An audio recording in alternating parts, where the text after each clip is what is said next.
Hey guys, it's Red Nomster, and today what I have for you is a form of wireless redstone in survival-friendly Minecraft. I know it looks rather phallic, but I promise you, that's just the barrel for the transmitter. Of course, this is the transmitter at the bottom, and then this is the receiver at the top. That being said, it's shooting towards another receiver, shoots it towards another receiver, and then it also can transmit back in this direction. So it's a two-way system, though there are some cons to that as well, but those aren't, anything specific to wireless redstone. That's just redstone in general, so I'll get over that too. So first of all, let's go ahead and shoot it. If we come over here, hit this little button, it's a firework. Now that firework travels about 400 blocks in 2.5 seconds, which is, minusing the time for the redstone to activate, which is 0.5 seconds, that's 200 meters per second. That's a lot. That's a lot. It's actually, yes, that's 20 times the speed of my boat glitch transport system. You can connect an input to a redstone device that's 200 blocks away, and it will go off in less than 2 seconds, which is pretty cool. I think it's pretty neat. And of course, you can receive it in this direction. Essentially, what the firework does is it works off of some fancy math, and once it gets to the receiver, it hits this, and then travels upwards, hits the tripwire, and then, of course, the input is either that one or that block, and it connects to this command block. Now, I'm using a command block, of course, just to display that it, works in chat without having to fly over there and look at something. But, of course, you want to hook it up to something similar to, like, a mob farm, turning that on and off if it's in the spawn chunks or something like that, or maybe a storage system if you want to call an item, or if you want to set a trap off, or like a self-destruct button in somebody's base without being close by.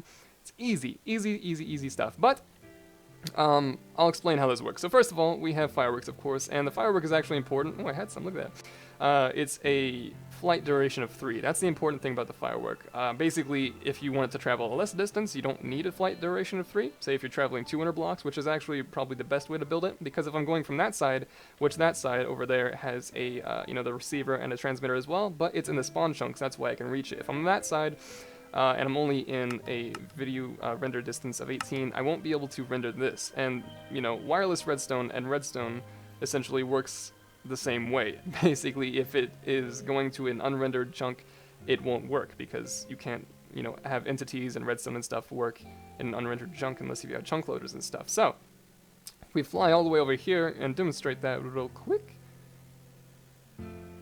hit the button, it's going to fly in that direction, but it's not going to work. But it will work once we fly and actually load the chunks that the firework is in.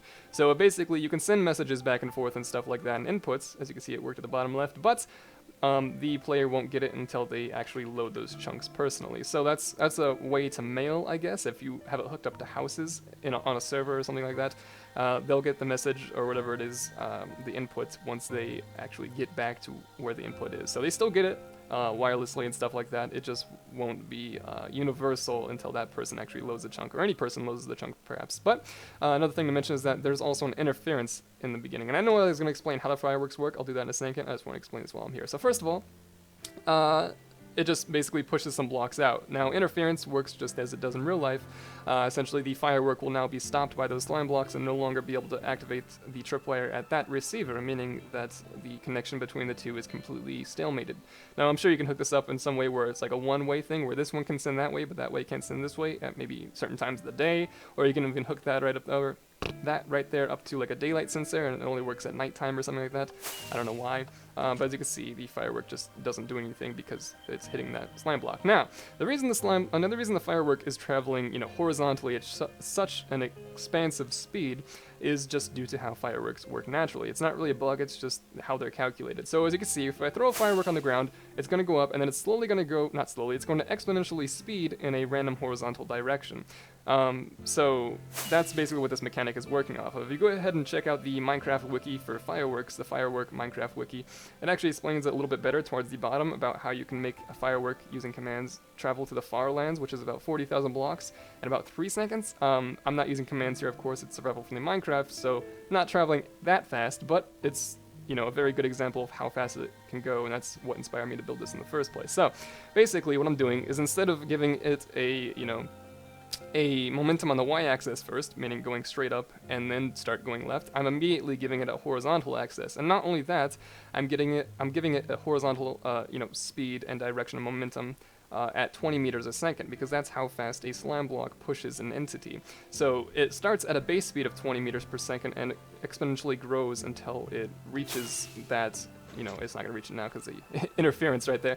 Now, the reason it's taking 2.5 seconds to travel 400 blocks is because of the time taken from the transmitter. So as you can see here, we have a 4-tick repeater and then a piston, which basically sums up to about 5 ticks, give or take. And that being said, 5 ticks is half of 1 second, so that would be 0.5 seconds. So it travels 200 blocks a second in one direction.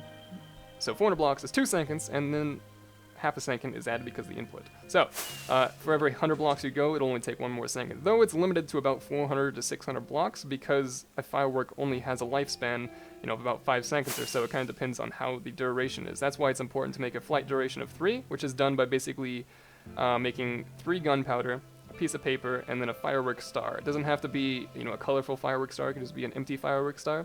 And that basically makes a firework like so. Flight duration of 3.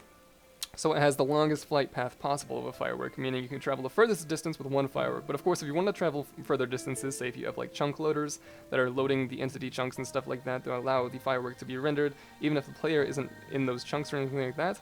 I'm not sure if that works, but you can go ahead and test it out if you like. If you want to go further, you'd of course just hook up multiple ones together. Of course, that receiver and that transmitter would hit this receiver, and then this receiver would then activate another transmitter, which then traveled in that direction as well. So you can make a giant chain of this, and, you know, travel 800 blocks in about, you know, 5 seconds or so, or 4.5 seconds, and then so on and so forth. But it all kind of depends on if that even works with chunk loaders and stuff. I haven't tested it. I just thought I'd like to show this idea to you guys, because I thought it was interesting. Fireworks for everybody. Look at it. Wireless redstone, everybody. No, but in all seriousness, I'm really happy with how this turned out. It's very simple to build, and I'm not going to be doing a tutorial on it just because there'll be a world download in the description so you can check it out. Essentially, the rule is, for 400 blocks, this slime block is a certain height from, you know, this, and this has to be like 3 wide because that's the variation of the firework over the course of 400 blocks. Basically, if you build it exactly like this shape, when it's 400 blocks away, it's fine. The closer you are, the less area the firework has to disperse and stuff like that. There's no real rule to it because it's pretty random, so if you just want to build a big board, it's going to work guaranteed, but the height is the only thing that changes. Of course, if you shoot a firework from here, it's going to end up, you know, about 20 blocks higher or so, which is about right here, you know, 10, 20 blocks higher.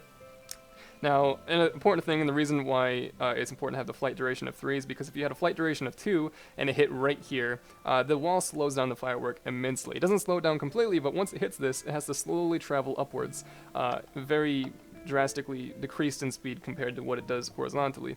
So once it hits that, it travels up the speed like, you know, a normal firework does, which is like that, you know. So if it hits there, it may despawn before it even hits the tripwire. So that's why the flight duration of 3 is pretty important, despite the fact that a flight duration of 2 can reach the board, it just won't be able to climb the board in time. So that's pretty cool. But that's all I really have for this video, guys. So if you enjoyed it, leave a like, and of course subscribe if you're new here. I do cool concepts like this all the time, and I will see you in the next video.